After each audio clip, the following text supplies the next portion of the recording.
Hello and welcome to Zoology Pathshala. I hope you're all doing well. In today's video, I am going to discuss gametogenesis. आज की इस video में मैं आपको gametogenesis के बारे में बताऊंगी और इसके जो हमारे दो टाइप्स होते हैं स्पर्मेटोजेनेसिस और oogenesis, वो क्या होते हैं, कैसे होते हैं, उसके बारे में भी इसी वीडियो में आपको मैं बताऊंगी। आइए स्टार्ट करते हैं। सबसे पहले देख लेते हैं कि गैमेटोजेनेसिस क्या होता है। वो बोल रहे हैं gametogenesis is the fundamental biological process through which specialized reproductive cells called gametes are produced in sexually reproducing organism। Gametogenesis एक वो बायोलॉजिकल प्रोसेस है जिसमें जो हमारे स्पेशलाइज्ड रिप्रोडक्टिव सेल्स हैं ना, वो क्या प्रोड्यूस करते हैं, गैमीट्स प्रोड्यूस करते हैं। ठीक है, वो गैमीट्स क्या होते हैं जिनसे आगे चल करके मतलब कि हमारा जो न्यू बॉर्न बेबी कह लो या न्यू ऑर्गेनिज्म जो है वो बनने वाला है। ठीक है, ये किस में बनते हैं, गैमीट्स जो हैं जो हमारे सेक्सुअली रिप्रोड्यूसिंग ऑर्गेनिज्म होते हैं उनमें बनते हैं। मतलब कि जो मैच्योर हो जाते हैं, जुवेनाइल फेज से बाहर आते हैं, रिप्रोडक्टिव फेज में जो होते हैं, ये उनमें बनना जो है हमारे स्टार्ट होते हैं। ठीक है, दीज गैमीट्स आर हैप्लॉइड। हमारा ऑर्गेनिज्म क्या है, डिप्लॉइड होते हैं, 2n वाले होते हैं ना, लेकिन ये गैमीट्स क्या होंगे, हैप्लॉइड होंगे। और अगर हैप्लॉइड ऑर्गेनिज्म है तब तो ये गैमीट्स क्या है, हैप्लॉइड ही बनेंगे। ठीक है, अब ये क्या करें कि ये हैप्लॉइड होते हैं carrying half the number of chromosome. Haploid है तो हाफ नंबर हो गया, मतलब कि 46 का हाफ क्या, 23 इनमें हमारा जो है कि क्रोमोसोम का नंबर रहेगा। अब ये पाए कहाँ जाते हैं, ये जो गैमीट्स होते हैं ये हमारे सोमैटिक सेल्स में पाए जाते हैं। कहाँ पाए जाते हैं, सोमैटिक सेल्स में। ठीक है, in humans gametogenesis ensures that the diploid number of chromosomes 46 is restored at fertilization when the sperm and ovum fuse।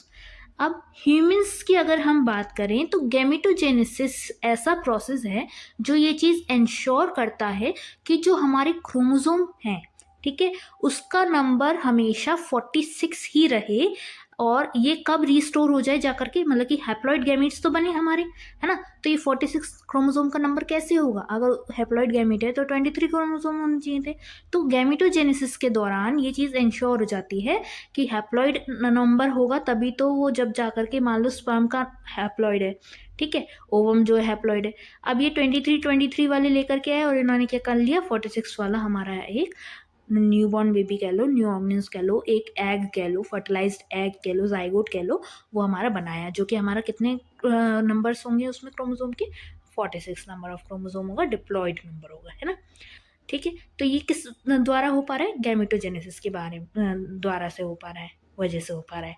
अगर मान लो गैमेटोजेनेसिस में जो हमारे ये जो गैमीट्स बन रहे हैं ये अगर डिप्लॉयड ही बनते, ठीक है, तो जब हमारा स्पर्म और ओवम जब फ्यूज़ होता है तो क्या होता है, ये भी 46 ले आ रहे हैं, ये भी 46 लेके आ रहे हैं, स्पर्म जो है, एग जो है, फिर ये जब जाकर के क्रॉस हुए तो ये तो भैया हमारे 72 बैठ गए, है ना, 92 बैठ गए।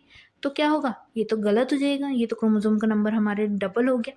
तो ये इस चीज़ को मतलब इंश्योर कर देता है कि हमारे गैमीट्स हैप्लॉइड बने, और जब उनका जाकर के फर्टिलाइजेशन हो स्पर्म और एग का, तो वो हमारा एक डिप्लॉयड नंबर ऑफ क्रोमोसोम जो है बना ले। ठीक है, आगे देखते हैं। अब ये जो गैमेटोजेनेसिस प्रोसेस हो रहा है ये होता कहाँ है, ये हमारे गोनाड्स में होता है। गोनाड्स की अगर मैं बात करूँ तो मेल्स में जो हमारे गोनाड्स होते हैं जहाँ पे ये प्रोसेस होता है वो हमारे होते हैं टेस्टिस, ठीक है, और जो फीमेल्स में हमारे जो गोनाड्स होते हैं जहाँ पे ये प्रोसेस होता है वो हमारे होते हैं ओवरी। ठीक है, टेस्टिस क्या करेंगे, वो हमारे स्पर्मेटोजोआ प्रोड्यूस करेंगे जिन्हें हम आम भाषा में स्पर्म्स बोलते हैं, जो कि इस प्रोसेस को, स्पर्म्स बनाने की जो प्रोसेस हो रही है हमारी टेस्टिस के द्वारा, उसको बोलते हैं स्पर्मेटोजेनेसिस। ठीक है, ओवरीज क्या करेंगी, हमारी ओवा बनाने का काम करेंगी। ओवा क्या है, एक मेच्योर्ड एग है। ठीक है, ये क्या है, oogenesis की प्रोसेस करेंगी ओवा बनाने के लिए। ठीक है, despite sharing the common purpose of producing haploid cells, spermatogenesis and oogenesis differ dramatically in timing, duration, morphology and outcome. अब आप सोचोगे कि भाई दोनों से क्या है, एक से स्पर्म बन रहा है, एक से ओवम बन रहा है, और दोनों की प्रोसेस सेम होनी चाहिए, इसमें अलग क्या है ना। तो एक मैं आपको चीज़ आगे समझाऊंगी तो उससे आपको समझ में आएगा कि ये आपस में कैसे डिफरेंट प्रोसेस हैं, इनकी टाइमिंग कह लो, ड्यूरेशन कह लो, या जो इसमें हमारे को जो प्रोडक्ट मिलता है, जो आउटकम मिलता है, वो कैसे डिफर होता है, दोनों प्रोसेसेस कैसे अलग अलग चलते हैं, ठीक है ना, और कितने टाइम में, किस टाइम पे जो है कि ह्यूमन बॉडी में जो है ऑकर होते हैं, ठीक है। अब चलो हम स्पर्मेटोजेनेसिस की बात कर लेते हैं। स्पर्मेटोजेनेसिस की अगर मैं बात करूं तो इसकी लोकेशन सबसे पहले मैंने आपको बता दी कि टेस्टिस होती है। टेस्टिस में भी एक हमारा पार्ट होता है जिसे बोलते हैं सेमिनिफेरस ट्यूब्यूल्स। सेमिनिफेरस ट्यूब्यूल्स में ये जो है हमारी स्पर्मेटोजेनेसिस की प्रोसेस जो है होगी, ठीक है, inside the seminiferous tubules of the testis, ठीक है। The tubules contain two major cell types. अब इन ट्यूब्यूल्स के पास में दो मेजर सेल टाइप्स होते हैं। फर्स्ट तो क्या है हमारा स्पर्मेटोजेनेटिक सेल्स, ठीक है, यहाँ पे जो भी हमारे डेवलपिंग स्पर्म होगा, ठीक है, मतलब कि स्पर्म के डेवलप होने की जो भी प्रोसेस होंगी वो हमारी स्पर्मेटोजेनेटिक सेल्स में होंगी, ठीक है। फिर उसके बाहर की साइड में जो हमारा सेमिनिफेरस ट्यूब्यूल्स हैं, उसके बाहर की साइड में हमारे जो है सर्टोली सेल्स होते हैं, जिन्हें हम नर्स सेल्स भी बोलते हैं। जब हमारा स्पर्म जो है डेवलप हो गया, बन गया, तो वो जो है कि इन सर्टोली सेल से क्या करेगा, सपोर्ट लेगा, नरिशमेंट लेगा, ठीक है, और जो हमारा स्पर्मेटोजेनेसिस है उसको रेगुलेट करेगा, ठीक है। अब ये आपको साइड में एक सेमिनिफेरस ट्यूब्यूल्स का हमारा जो है हमने एक डायग्राम में आपको समझा रखा है, ठीक है। ये हमारा एक मान लो टेस्टिस का जो है सेमिनिफेरस ट्यूब्यूल्स है, ये हमारे सर्टोली सेल्स हैं। यहाँ पे हमारे जो स्पर्म्स हैं वो मेच्योर हो रहे हैं। ये जो टेल्स वाला पार्ट आप देख रहे हैं ये हमारे स्पर्मेटोगोनिया है, मतलब कि स्पर्म्स है, मेच्योर स्पर्म्स हैं। अगर हम देखें तो उससे थोड़ा नीचे उन्होंने स्पर्मेटिड्स लिख रखा है, सेकेंडरी स्पर्मेटोसाइट लिख रखा है, प्राइमरी स्पर्मेटोसाइट लिख रखा है, स्पर्मेटोगोनियम भी लिख रखा है। अब आपको ये टर्म्स अभी ऐसे डायरेक्टली समझ में नहीं आ रही होंगी, तो मैं बताती हूँ कि ये spermatozoa, spermatid, secondary spermatocyte, primary spermatocyte और स्पर्मेटोगोनियम क्या होते हैं, ठीक है। आइए आगे बढ़ते हैं। अब वो कह रहे हैं आउटसाइड द ट्यूब्यूल्स। ट्यूब्यूल्स जो है हमारे सेमिनिफेरस ट्यूब्यूल्स जो है ना बेटा, उनके बाहर की साइड में हमारे लीडिंग सेल्स भी होते हैं। लीडिंग सेल्स क्या करते हैं, ये हमारा टेस्टोस्टेरोन, जो कि एक हमारा मेल का सेक्सुअल हार्मोन है, टेस्टोस्टेरोन, उसको सिंथेसाइज करने का जो है कि वर्क करते हैं, ठीक है।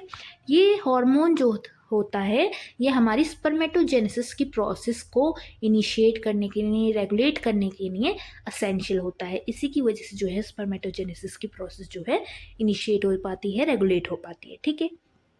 अब अगर हम एक ओवरव्यू देख लें कि स्पर्मेटोजेनेसिस किस किस फेजेस में हो रही है, कैसे कैसे हो रही है, तो इसके तीन मेजर फेजेस होते हैं बेटा। स्पर्मेटोसाइटोजेनेसिस, स्पर्मेटोसाइटोजेनेसिस, अब ये क्या होती है, इस फेज में क्या हो रहा है, जो हमारे स्पर्मेटोगोनिया है ना बेटा, ठीक है, स्पर्मेटोगोनियम बोल लो, स्पर्मेटोगोनिया बोल लो, उससे जो है हमारे स्पर्मेटोसाइट्स बनते हैं। क्या बनते हैं, स्पर्मेटोसाइट्स, ठीक है। स्पर्मेटोसाइट्स बन गए, अब उनमें क्या होगा, उनमें मियोसिस होगा, मियोसिस हुआ और इन्होंने क्या फॉर्म करा, हमारे स्पर्मेटिड्स फॉर्म करे। स्पर्मेटिड्स क्या थे, मैंने ऊपर अभी आपको दिखाया था, जो हमारे स्पर्म्स कहलाते हैं ना। फिर जब ये हमारे स्पर्म्स की फॉर्म ले लिया, मतलब कि इनका एक टेल पार्ट आ गया, तो इनमें होगी स्पर्मियोजेनेसिस। क्या होगी बेटा, स्पर्मियोजेनेसिस। स्पर्मियोजेनेसिस कुछ नहीं होती, बट जो हमारा स्पर्म बन के आया है उसका एक मेच्योरेशन पीरियड होता है, ठीक है। उसमें जो है कि मॉर्फोलॉजिकल चेंजेस आ रहे होते हैं, मतलब कि उसका आप कह सकते हैं कि उसके अंदर जो एक्रोसोम है, जो उसका नेक रीजन है, जो उसका टेल रीजन है, वो एक तरह से मेच्योर हो रहा होता है, ठीक है। तो वो स्पर्मेटिड से जब उसमें स्पर्मियोजेनेसिस की प्रोसेस होती है तो वो क्या बन जाता है, स्पर्मेटोजोआ, ठीक है। स्पर्मेटोजोआ जो है कि इवैक्यूलेट होता है हमारी बॉडी से, कह लो, वो हमारा स्पर्म जो होगा वो स्पर्मेटोजोआ होगा, ठीक है। अब इसका जो टोटल टाइम जो रिक्वायर होता है ये तीनों फेजेस ऑकर होने में, वो 64 डेज का होता है ह्यूमंस में, ठीक है। ह्यूमन मेल्स में 64 डेज में ये तीनों प्रोसेसेस जो हैं, तीनों फेजेस जो हैं वो कंप्लीट होते हैं, ठीक है। अब एक बार मैं आपको ऊपर दिखा देती हूँ। देखो ये हमारा स्पर्मेटोगोनियम था, यहाँ पे जो इस सेल्स से लगे हुए हैं हमारे, ठीक है, स्पर्मेटोजेनेटिक सेल्स से जो हमारे लगे हुए हैं। ठीक है। अब इनसे क्या हुआ कि हमारा जो है कि प्राइमरी स्पर्मेटोसाइट्स और सेकेंडरी स्पर्मेटोसाइट्स बने।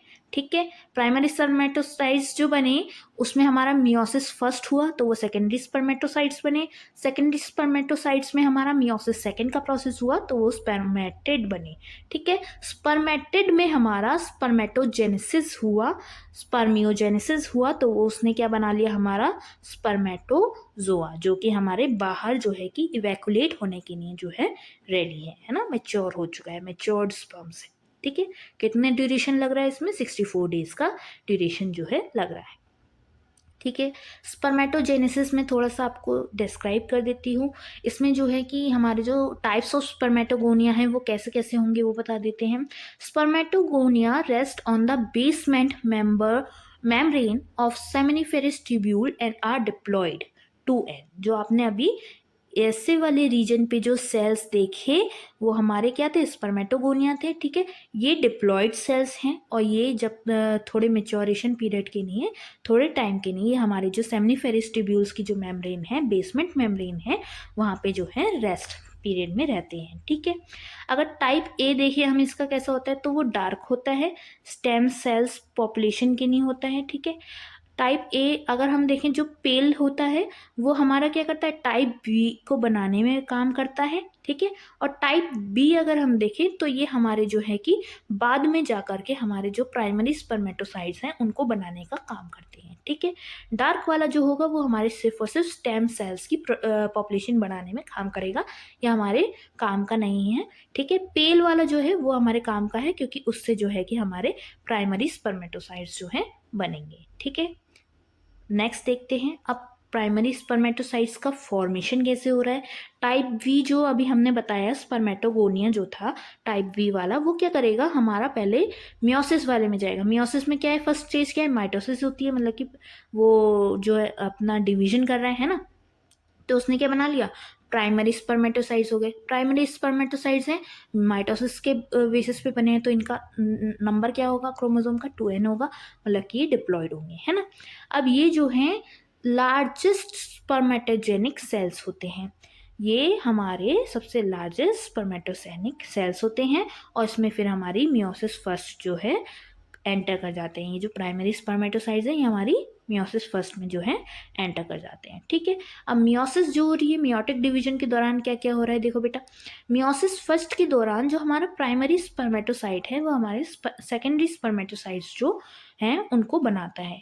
रिडक्शन डिवीजन होता है इसमें। ठीक है, और जो क्रोमोसोम का नंबर है वो 43 से 23 में चेंज हो जाता है, रिड्यूस हो जाता है। ठीक है, जो हमारे सेकेंडरी स्पर्मेटोसाइट्स बन के आते हैं वो एन नंबर में होते हैं, हैप्लॉइड होते हैं, मतलब कि उनमें क्रोमोसोम क्या है, 2c है। ठीक है, अब इसका अगर मैं टाइम देखूँ तो मियोसिस फेज जो होता है वो लॉन्गेस्ट फेज होता है हमारा स्पर्मेटोजेनेसिस का। मियोसिस फर्स्ट और मियोसिस सेकंड में से अगर हम देखें तो मियोसिस फर्स्ट जो है वो लॉन्गेस्ट फेज हो गया हमारा स्पर्मेटोजेनेसिस का।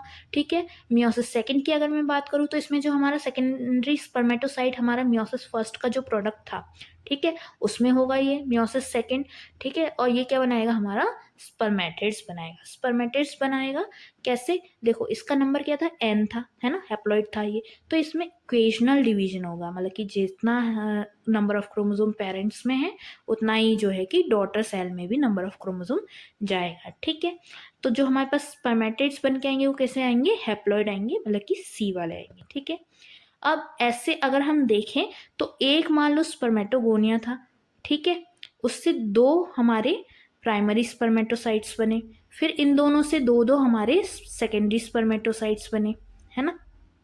अब इनसे भी हमारे दो दो जो हैं जो हमारे स्पर्मेटिड्स हैं वो बने, तो एक स्पर्मेटिड से हमारे जो है कि 4 हमें स्पर्मेटिड्स जो हैं मिलते हैं। समझ में आ गई, आगे देखते हैं।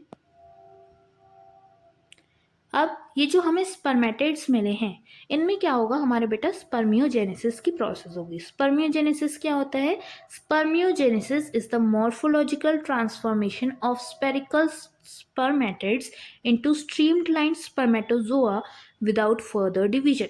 इसमें क्या होगा, जो हमारे स्पर्मेटिड्स हैं वो डिवाइड नहीं होंगे क्योंकि वो ऑलरेडी हैप्लॉइड सेल्स हैं, बल्कि उनमें एक मॉर्फोलॉजिकल ट्रांसफॉर्मेशन आएगा और वो एक स्पेरिकल शेप से एक स्ट्रीमलाइंड शेप में कन्वर्ट होंगे, उनमें मॉर्फोलॉजिकल चेंजेस आएंगे। ठीक है, अब इसमें मेजर चेंजेस जो आते हैं वो क्या क्या होते हैं? न्यूक्लियस कंडेंसेशन, न्यूक्लियस जो है वो कंडेंस हो जाता है, जेनेटिक मटेरियल जो है कॉम्पैक्ट हो जाता है, सिकुड़ जाता है। ठीक है, एक्रोसोम फॉर्मेशन, जो उसका जो हेड होता है जिसमें एक्रोसोम होता है, जो हमारे जो ओवम है उसकी जो जोना पेलुसिलिडा है वो उसको ब्रेक करने का काम करता है। ठीक है, तो वो बनने का काम होता है। ये किससे बनेगा? हमारे जो गोल्जी अपैरेटस होगा सेल का, उससे बन जाएगा। ठीक है, और इसमें हमारे हाइड्रोलिटिक एंजाइम्स होंगे, जैसे कि हमारा हाइलोरोनिडेज या फिर एक्रोसिन जो होता है वो। ठीक है, जो हमारे फर्टिलाइजेशन के दौरान ज़रूरत होते हैं। ठीक है, और इसकी जो टेल है, फ्लैजिलम का है जो डेवलपमेंट है, वो भी हमारे स्पर्मियोजेनेसिस के दौरान होगा। माइक्रोट्यूब्यूल्स बेस्ड टेल फॉर्म्स, मतलब कि एक टेल जैसी फॉर्म में ये है जो है कन्वर्ट फ्लैजिला को जो है कि डेवलप करेगा। माइट्रोकॉन्ड्रियल शीट फॉर्मेशन, जो कॉन्ड्रिया हैं वो क्या करेंगे? स्पाइरली अरेंज हो जाएंगे।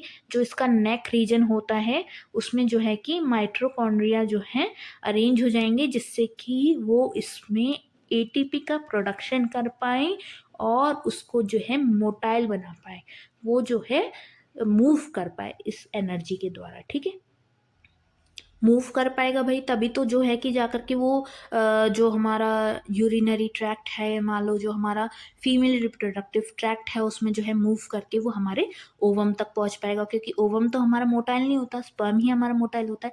तो उसको स्पर्म को जो मोटिलिटी मिलती है, जो मूवमेंट करने की जो एक एनर्जी मिलती है, वो हमारे इसी से मिलती है। एटीपी जो होता है उसके नेक रीजन में माइट्रोकॉन्ड्रिया से जो है प्रोड्यूस हो रहा होता है। ठीक है, आगे देखते हैं।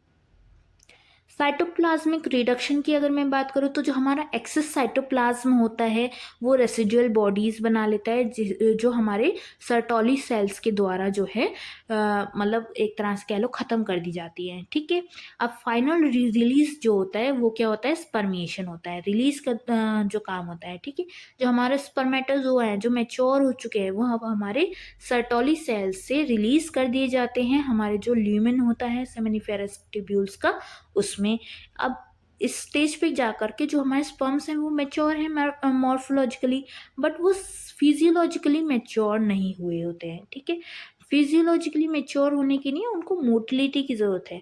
तो वो मोटिलिटी जो उनको मिलती है वो हमारे एपिडिडाइमस से जब वो पास होते हैं तभी जाकर के वो उनको जो है मोटिलिटी प्रोवाइड होती है, मिलती है। ठीक है, अब यहाँ पे उन्होंने एक स्ट्रक्चर, एक डायग्राम के थ्रू आपको ये बता रखा है पूरा प्रोसेस। स्पर्मेटोगोनिया था, 2n स्ट्रक्चर था, उसमें माइटोसिस हुई, 2 उन्होंने प्राइमरी स्पर्मेटोसाइट्स बनाए।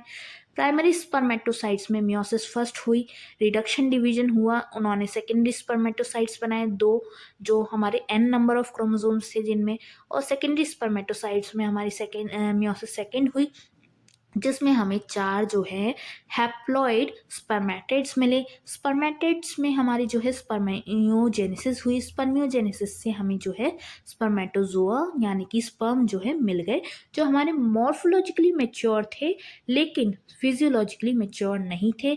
तो जब ये स्पर्मेटोजोआ जो है जो हमारे सर्टोली सेल से रिलीज होकर के हमारे ल्यूमेन ऑफ सेमिनिफेरस ट्यूब्यूल्स में पहुंचे, उसके बाद में वो कहाँ गए? हमारे जो एपिडिडाइमस हैं उससे पास होने के दौरान, जब हमारे इवैक्यूलेशन वाला प्रोसेस होना होगा, तब जब ये एपिडिडाइमस से जो पास आउट होंगे, तब जो है कि इनमें जो है मोटिलिटी जो है प्रोवाइड हो जाएगी, फिजियोलॉजिकली ये जो है एक्टिव हो जाएंगे। ठीक है, आई होप आपको स्पर्मेटोजेनेसिस समझ में आ गया होगा।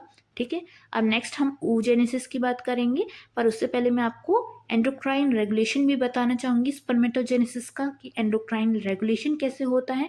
ठीक है, ये हमारा जो हाइपोथैलेमस पिट्यूटरी गोनैडल एक्सिस होता है ना बेटा, उससे ये हमारा रेगुलेट हो रहा होता है, मतलब कि जिसमें हमारा हाइपोथैलेमस और पिट्यूटरी ग्लैंड जो है और जो हमारी टेस्टिस हैं, गोनैडल एक्सिस हैं, वो जो है तीनों मिल करके जो है कि इस प्रोसेस को पूरा रेगुलेट करने की, इनिशिएट करने का और मेंटेन करने का जो है कि काम करते हैं। GnRH जो होता है हमारा गोनाडोट्रोफिन रिलीजिंग हार्मोन, जो हमारा हाइपोथैलेमस होता है वो सिक्रेट करता है, वो हमारे पिट्यूटरी ग्लैंड को स्टिमुलेट करने का वर्क करता है, जिससे पिट्यूटरी ग्लैंड जो है हमारे वो FSH और LH जो है रिलीज करने का काम करते हैं।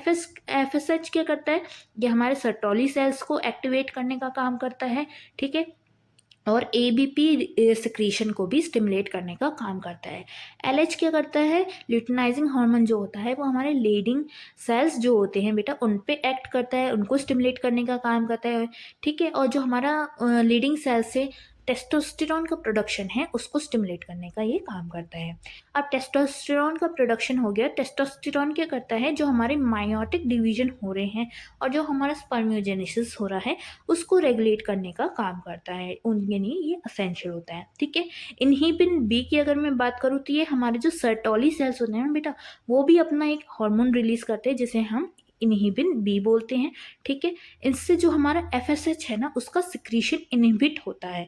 ज़्यादा मात्रा में अगर मान लो FSH LH वगैरह हमारे सिक्रीट होते रहेंगे तो कंटिन्यू ये प्रोसेस जो है बहुत चलती रहेगी, तो कहीं ना कहीं जा कर के उसको रोकने के लिए हमारा जो इनहिबिन बी है वो सर्टोली सेल से रिलीज होता है और FSH को इनहिबिट कर देता है।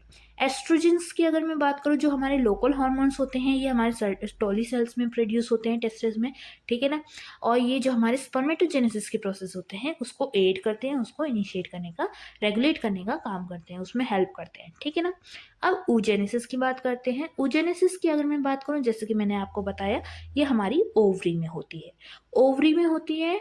ओवरी क्या है, एक फीमेल रिप्रोडक्टिव ऑर्गन है, तो मतलब कि ये oogenesis क्या है, एक फीमेल गैमीट बनाने की प्रोसेस हो गई। फीमेल गैमीट क्या है हमारा, ओवम, ठीक है। Unlike spermatogenesis which is continuous from puberty to old age, oogenesis is discontinuous, cyclic and limited। अब जैसे हमने स्पर्मेटोजेनेसिस में पढ़ा कि ये 64 डेज की साइकिल होती है और प्यूबर्टी से ओल्ड एज तक चलती रहती है, ये है ना, जो मेंस होंगे, ह्यूमंस होंगे, उनमें ये कंटिन्यूस चलती रहेगी स्पर्मेटोजेनेसिस। लेकिन oogenesis में ऐसा नहीं होता, ये एक डिसकंटिन्यूस प्रोसेस होता है, साइक्लिक होता है, हर मंथ के हिसाब से होगा और लिमिटेड एज तक ही जो है कि फीमेल्स में आपको देखने को नहीं मिलेगा, ठीक है।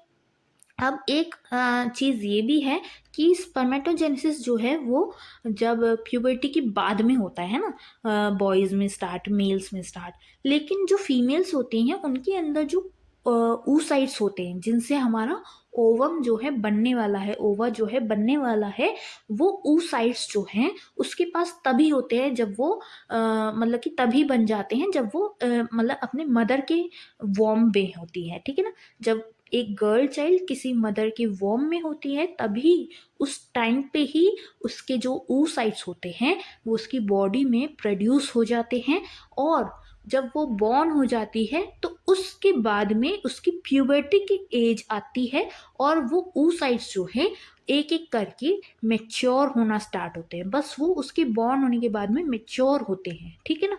उससे पहले ही, उसके बॉर्न होने से पहले ही वो सारे oocytes जो हैं, जितने भी उसके oocyte बनने होंगे वो उसके ओवरीज में बन चुके होते हैं, ठीक है।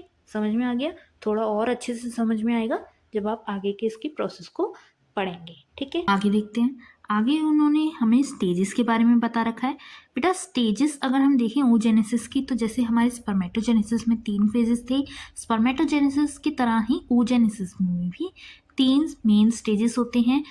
जैसे कि फर्स्ट फेज जो है हमारा मल्टीप्लिकेशन फेज है, ये हमारे फीटल लाइफ में होगा। फीटल लाइफ मतलब कि जब हम जो मदर है उसके वॉर्म में होंगे तब ये हमारा जो है जो हमारा ओवरी है उसमें होगा, ठीक है। इसमें जो हमारे oocytes हैं वो मल्टीप्लाइड होंगे, ठीक है। फिर जब हमारा ग्रोथ फेज आएगा वो आएगा जब हमारा बॉर्न हो जाएगा और प्यूबर्टी की एज आ जाएगी, तब उसके बाद में हमारा ग्रोथ फेज आएगा, है ना। ग्रोथ फेज में क्या होता है, जो हमारा oocyte है उसकी ग्रोथ होगी एक बाय 1 करके, है ना, और वो मेच्योरेशन फेज में जो है कि एंटर करेगा, जिसमें वो अपना मियोसिस का प्रोसेस, जैसे स्पर्मेटोजेनेसिस में हो रहा था वैसे ही इसमें भी मियोसिस का प्रोसेस होगा और वो मेच्योरेशन फेज को कंप्लीट करके मतलब कि रिलीज होगा हर मंथ, ठीक है। फीटल इवेंट्स की अगर हम बात करें कि जो हमारे जो इन्फेंट है, बेबी है, जब वो वॉर्म में होता है उसमें हो रही है, तो उसमें क्या होगा, फॉर्मेशन ऑफ oogonia। जितने भी oogoनियाज हैं वो हमारे फीटल स्टेज में ही, फीटल लाइफ में ही फॉर्म हो जाएंगे। जो oogonia होगा बेटा वो 2n नंबर का होगा, मतलब कि उसमें जो क्रोमोसोम का नंबर है वो कितना है, 46 है। ठीक है, अब ये जो oogonia है उससे मल्टीपल oogoनियाज हमारे माइटोसिस की प्रोसेस के द्वारा इक्वेशनल डिवीजन के द्वारा जो है कि बन जाएंगे। ठीक है, अब 3rd मंथ के अराउंड में जो है जो हमारा oogonia का जो नंबर होगा ना बेटा, वो मिलियंस में जो है कि जा चुका होगा। 3 मंथ तक जब ये डिवीजन का प्रोसेस हो रहा होगा तो 3 मंथ के बाद में जो हमारे oogonia का जो हमारा नंबर है वो मिलियंस तक जा चुका होगा। अब ये जो oogonia है ये हमारे प्राइमरी oocyte का फॉर्मेशन करेंगे। प्राइमरी oocyte क्या है, ये oogonia से बनेंगे, माइटोसिस डिवीजन के द्वारा बनेंगे। तो oogonia 2n था तो प्राइमरी oocyte भी हमारे 2n होंगे, मतलब कि इसमें 46 क्रोमोसोम्स जो है प्रेजेंट होंगे। अब ये जो प्राइमरी oocyte है ना बेटा, ये हमारे ग्रोथ फेज में आ जाएंगे। ग्रोथ फेज के दौरान ये हमारा मियोसिस फर्स्ट करेंगे, लेकिन ये मियोसिस फर्स्ट करते करते जो उसकी प्रोफेज फर्स्ट स्टेज होती है, जिसकी हमने 5 स्टेजेस पढ़ रखी हैं, उसमें जो हमारी डिक्टोटीन स्टेज होती है बेटा, उसमें जाकर के ये जो है मियोसिस फर्स्ट पे रुक जाती हैं, उस स्टेज पे जाकर के ये रुक जाएंगी। ठीक है, जब तक बेबी जो है हमारे वो जो हमारी उसकी मदर है उसके वॉर्म में है तब तक। ठीक है, इतना काम जो है हो जाएगा। At birth, a girl has 1 to 2 million primary oocyte, but by puberty only 300,000 remains due to atresia. अब जो हमारी गर्ल चाइल्ड होती है ना बेटा, जब वो बॉर्न होती है तो उसके पास 1 से 2 मिलियन प्राइमरी oocyte होते हैं, लेकिन जब तक वो प्यूबर्टी की एज पे पहुंचती है तब तक उसके पास सिर्फ और सिर्फ 300 कैलो या 300,000 जो है कि oocytes, जो प्राइमरी oocytes हैं वो बचते हैं खाली। बाकी सारे जो हैं डीनेच्योर हो जाते हैं, ख़त्म हो जाते हैं। ठीक है, खराब हो जाते हैं। अब ये क्यों हुआ, कैसे हुआ, क्या हुआ, जो बाकी के थे। ठीक है, प्यूबर्टी से मेनोपॉज का एक उन्होंने सेक्शन बता रखा है। जो हमारे खराब हो गए वो क्यों हो गए वो आपको आगे पता चलेगा। मंथली साइकिल हम इसे बोलते हैं, मेनोपॉज तक का जो हमारी एक प्यूबर्टी से मेनोपॉज तक की जो साइकिल चलती है, मेंस्ट्रुएशन साइकिल भी बोलते हैं। ठीक है, at puberty hormonal cycling begins every month. Hormones की एक साइकिल चलनी शुरू होती है, हर महीने होती है, जिसे हम मेंस्ट्रुएशन साइकिल बोलते हैं। ठीक है, इसमें क्या होता है, जो हमारे प्राइमरी oocytes हैं, ठीक है, 10 से 20 हमारे प्राइमरी oocytes जो हैं वो जो मियोसिस फर्स्ट की जो प्रोफेज फर्स्ट की डिक्टोटीन स्टेज पे जो अटक गए थे वो उस स्टेज को कैरी ऑन करते हैं और आगे की प्रोसेस को कंप्लीट करते हैं, मियोसिस फर्स्ट को कंप्लीट करते हैं। ठीक है, usually only 1 completes meiosis to become the ovum. अब ये 10 से 20 जो प्राइमरी oocytes है ना, इनमें से भी ऐसा होगा कि खाली एक आध ही ऐसा होगा जो कंप्लीट कर पाएगा मियोसिस को पूरी तरीके से और ओवम जो है बना पाएगा। ठीक है, और जो बाकी सारे होंगे ना वो एट्रियाटिक बन जाएंगे, मतलब कि वो खराब हो जाएंगे, वो मियोसिस कंप्लीट नहीं कर पाएंगे। ठीक है, अब मियोसिस और जो हमारा बाकी की जो फॉर्मेशन हो रही है पोलर बॉडीज़ की वो कैसे हो रही है वो बताया उन्होंने। मियोसिस में हम देखें, फर्स्ट में अगर हम देखें तो जो हमारा प्राइमरी oocyte था बेटा वो मियोसिस डिवीजन करेगा, रिडक्शन डिवीजन करेगा और एक सेकेंडरी oocyte बनाएगा और उसके साथ साथ में एक फर्स्ट पोलर बॉडी जो है बन करके हमारी आएगी। ठीक है, oogonia था फीटल लाइफ में, वो माइटोटिक डिवीजन करके प्राइमरी oocyte बना रहा था। प्राइमरी oocyte जो है मियोसिस फर्स्ट के जो है प्रोफेज फर्स्ट के डिक्टोटीन स्टेज में जो है रुक गया। ठीक है, गर्ल चाइल्ड का बर्थ हुआ, 10 से 20 प्राइमरी oocyte जो है कि फिर बर्थ के बाद में प्यूबर्टी की स्टेज में जो कहे ग्रोथ फेज में आए। ठीक है, उसमें हमारा मियोसिस फर्स्ट हुआ। मियोसिस फर्स्ट के दौरान ये 2n नंबर में था, रिडक्शन डिवीजन हुआ तो ये एक n वाला हैप्लॉइड सेकेंडरी oocyte बन गया और एक जो बना वो हमारा प्राइमरी पोलर बॉडी बन गया। ठीक है, अब ये क्या है, जो हमारा सेकेंडरी oocyte है वो तो n नंबर में है ना, और पोलर बॉडी भी क्या है n नंबर में है और ये डीजनरेट हो जाएगी। ये जो पोलर बॉडी होती है बेटा ये डीजनरेट हो जाएगी, ये कुछ भी नहीं बनाती। ठीक है ना, आगे अगर इसका मियोसिस डिवीजन भी होगा तो ये पोलर बॉडीज ही बनाएगी जो कि हमारे लिए हेल्पफुल नहीं रहेंगी। ठीक है, ओवम का फॉर्मेशन जो है कि नहीं करेंगे। ठीक है, अब ये जो सेकेंडरी oocyte आया है ना बेटा, ये हमारा मियोसिस सेकेंड का प्रोसेस जो है कि स्टार्ट तो करेगा, लेकिन इसमें भी एक पॉज आ जाएगा। कहाँ पे? मेटाफेज सेकेंड, जो मियोसिस सेकेंड की स्टेज होगी मेटाफेज सेकेंड, वहाँ पे जाकर के ये पॉज हो जाएगा। ठीक है, अब मेटाफेज सेकेंड से जो हमारा प्रोसेस आगे का कंटिन्यू होगा वो सिर्फ तभी और तभी कंप्लीट होगा अगर फर्टिलाइजेशन होता है तो। मतलब कि वो जो ओवम बना हुआ है, सेकेंडरी oocyte जो बना हुआ है, वो मेटाफेज स्टेज पे रुका हुआ है। ठीक है, मेटाफेज स्टेज का जब वो आगे का प्रोसेस होना है ना, तो वो तभी होना है जब स्पर्म जो है कि इससे फर्टिलाइजेशन का प्रोसेस करने के लिए आए तो। ठीक है, सेकेंडरी oocyte से फिर अगर फर्टिलाइजेशन होता है तो ओवम बन जाएगा।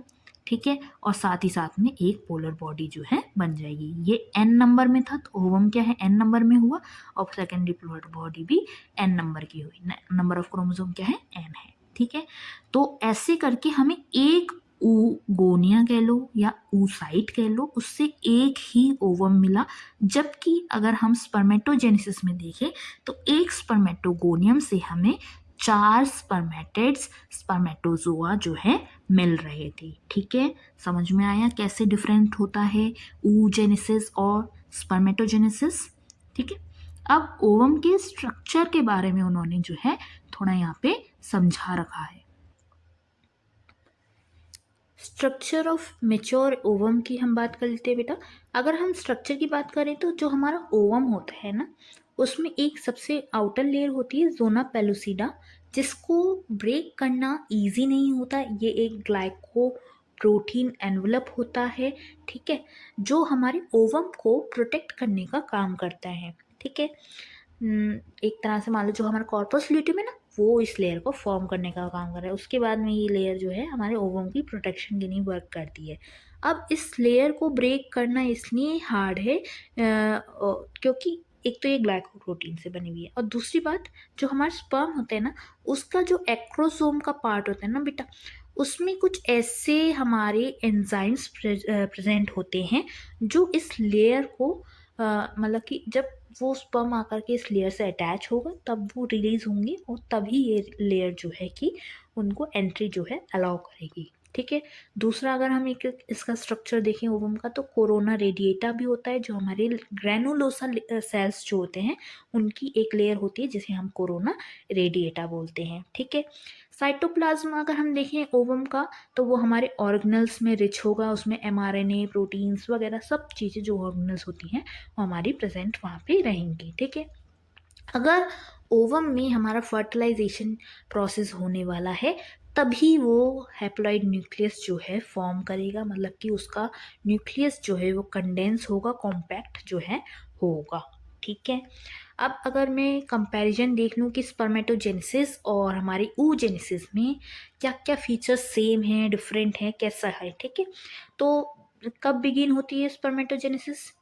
प्यूबर्टी के टाइम पे। लेकिन oogenesis फिटल लाइफ में, मतलब कि जब वो बॉर्न भी नहीं हुई होती गर्ल चाइल्ड तभी हो जाती है। ठीक है, एंड कब होती है स्पर्मेटोजेनेसिस? ओल्ड एज में एंड होती है। ठीक है, बुढ़ापे में।